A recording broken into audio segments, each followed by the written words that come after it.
Hey y'all, it's Lindsey. I am currently driving. Could you tell? All right.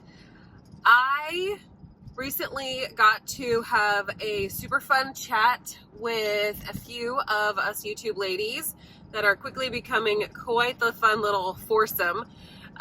It's Amy over at Carnivore's Angel, Nili from Indigo Nili, and Janet over at Janet Greta, and then I'm number 4. Anyway, so we had this fun Q&A chat recently. I will attempt to link it if I can remember to do so. I was thinking through some of the things. You know, you have like these long conversations with the peoples and the questions, and they just spur more ideas. Or spurn? Do we spurn ideas? I believe we spurn on ideas. We spur horses to get them to move. Anyway, I digress. Oh my word. So I'm not sure, like, am I shrinking? Am I shrinking? That could have been a conversation. So I was going through, also I am looking at the road, not so much you, so forgive me. The idea that sort of has grown from that particular chat sesh is the concept of you're doing it wrong. Some of the things that were mentioned, Amy suggested, that we all kind of be gracious toward one another when it comes to living this keto way of life. And as I was thinking through that, I realize and recognize that keto is very, very nuanced. Human life in general is somewhat nuanced as far as a variety of things are concerned. I'm going to use this as an example, and I hope it makes sense. When you are first learning how to read, or if you are first teaching someone how to read, you go through the process of teaching them the sounds of each of the letters in the alphabet. However, in the English language, there are 26 letters, but there are not 26 sounds that our language is comprised of. Instead, it is 26 letters produce 73 different phonographs. I'm struggling to remember the proper terminology there, but the point is there are 73 different sounds that our English language utilizes to produce words and create the structure of our speech and our language. And whenever you're first teaching someone how to read, and you, for instance, use the word cat, C-A-T, well, the letter C, not only could it stand for the K sound, as in a hard K sound, but it could also stand for a soft S sound, as in like cedar trees. So the letter C, first of all, is quite a bit nuanced. The letter A can be used in numerous applications. It can say A, it can say it can say a variety of things, right? T is somewhat simplified. You've got the T. If it's combined with other things, obviously it can change, like tur or whatever. Anyway, whole point being, the 3 letters, C-A-T, if you were to go through and teach a child how to read those 3 letters, you're going to say the C says K, even though whenever you even say the letter C, it's the soft sound, right? So C says K, A says A, T says T. And you put it all together and it spells cat, right?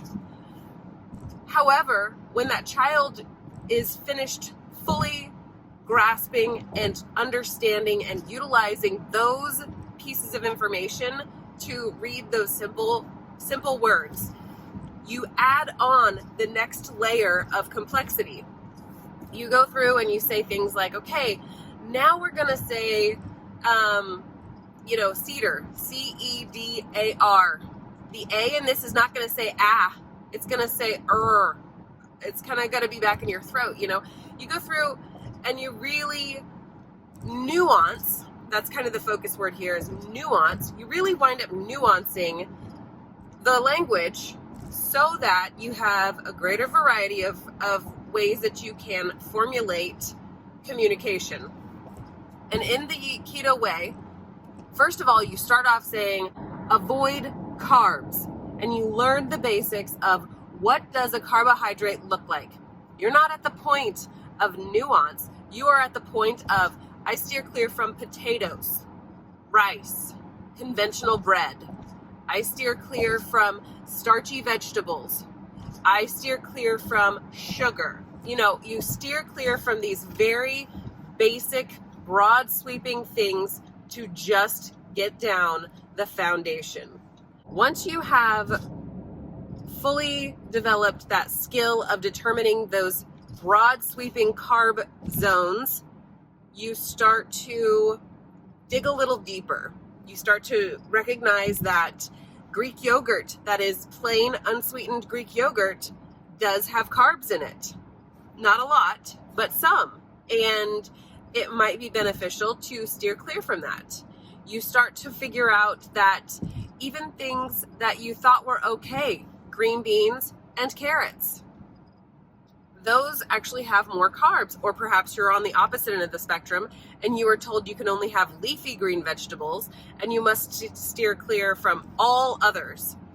And the nuance hasn't occurred or hasn't come about and developed yet that a small volume of carrots may be okay for your body. A small volume of green beans might be sustainable in your way of eating, in your baseline diet.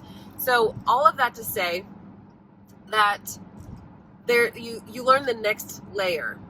And then you continue down your learning path and you discover that, hey, all heavy whipping cream has carbs.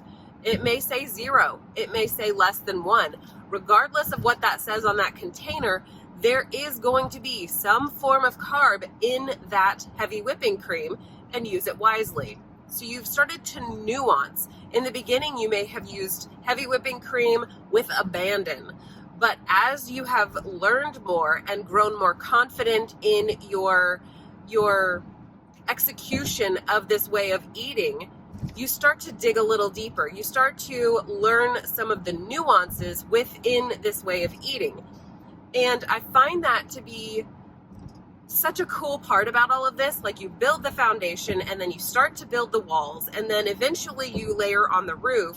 Once that's all sorted out, you get to come inside and you get to finish out the rest of these rooms the way that you really want to. You get to tailor them to yourself. You get to decide what kind of furniture goes here, what kind of wall paint do I want, what kind of little nuanced things in this home do I really value and find work for the application I have.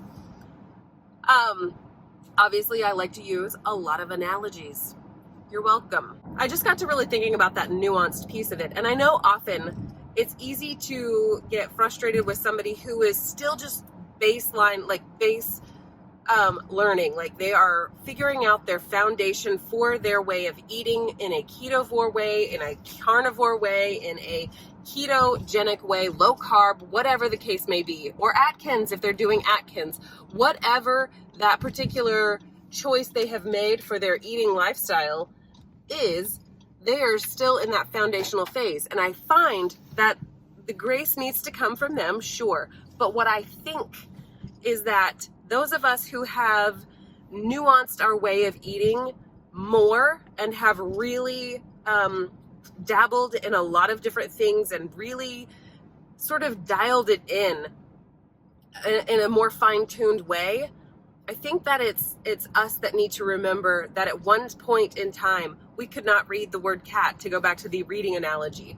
And now we can read words that are infinitely larger. Wait, not infinitely, that's hyperbolic. But I'm just saying that you can now read words, anti-establishmentarianism, and not struggle. Whereas if you were first learning to read, that, like, read period, that would be so overwhelming you wouldn't even start.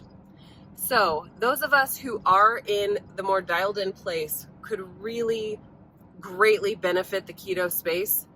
and the healthy lifestyle space, if we were to be more patient, more gracious, more understanding of where people who have these finite ideas, where they're coming from, how much they may or may not understand yet, and also to give them the freedom and the space to feel absolute about the way that they're doing things right now, and allow them the freedom to change that in the future if they find that something needs to change in the future. So I don't know if a lot of that made a whole heap of sense, but I'm now at my destination and I appreciate you listening.